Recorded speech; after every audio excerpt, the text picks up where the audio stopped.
കിട്ടുമ്പോൾ നമുക്ക് ഇതേപോലെ പിസ്ത മിക്സ് ആയിട്ടുള്ളത്, ഇത് വലിയ കറുത്ത മുന്തിരിയാണ് ഉണങ്ങിയത്, ബദാം, അതുപോലെ തന്നെ അണ്ടിപ്പരിപ്പ് വറുത്ത് റെഡിയാക്കി വെക്കുക, വാൾനട്ട്, ഈ കടലയും ഇതും എനിക്ക് ഭയങ്കര ഇഷ്ടമാണ്. എൻ്റെ അമ്മ ഉള്ള കാലത്ത് അമ്മ ആടുന്ന നാട്ടിൽ നിന്ന് വാങ്ങിച്ചു കൊടുത്തേക്കായിരുന്നു എള്ളുമുട്ടായി. ഇതെല്ലാം ഞാൻ കഴിക്കും. അപ്പോൾ നമ്മൾ എത്ര അധ്വാനിച്ചുണ്ടാക്കിയാലും നമ്മൾ എത്ര സൂക്ഷിച്ച് വെച്ചാലും ഒരു ദിവസം നമ്മൾ മരിച്ചു പോകും. അപ്പോൾ അതിന് നമ്മൾ എന്താ പറയുക, രോഗമില്ലാണ്ട് നമ്മൾ നല്ല ഫുഡൊക്കെ കഴിച്ച് ഇതേപോലെ സാലറി കിട്ടുമ്പോൾ ഒരു 100 ദിർഹംസ് മാറ്റി വെച്ചിട്ട് ഇതേപോലെ വാങ്ങിയിട്ട് റെഡിയാക്കി കഴിച്ചിട്ടുണ്ടെങ്കിൽ ഈ ഫാസ്റ്റ് ഫുഡൊക്കെ കഴിക്കുന്നതിനേക്കാൾ എത്രയോ മെച്ചമാണ് അല്ലേ?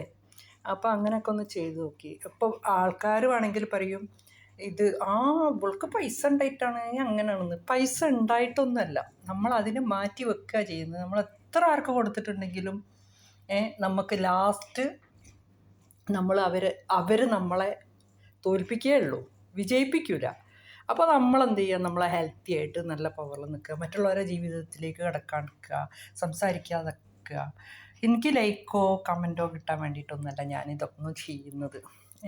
എനിക്കറിയുന്ന അറിവുകൾ, എൻ്റെ അനുഭവ കഥകൾ, ഇതൊക്കെയാണ് ഞാൻ പറയുന്നത്. അതുകൊണ്ട് നിങ്ങൾ സ്വീകരിച്ചാലും ഇല്ലെങ്കിലും നമ്മളെ ശരീരം നമ്മൾ ശ്രദ്ധിക്കുക. ഇതൊക്കെ കഴിച്ചാൽ കൊളസ്ട്രോൾ, ഷുഗർ, ഇങ്ങനത്തെ കാര്യങ്ങൾക്കൊക്കെ വളരെയധികം വ്യത്യാസം ഉണ്ടാവും.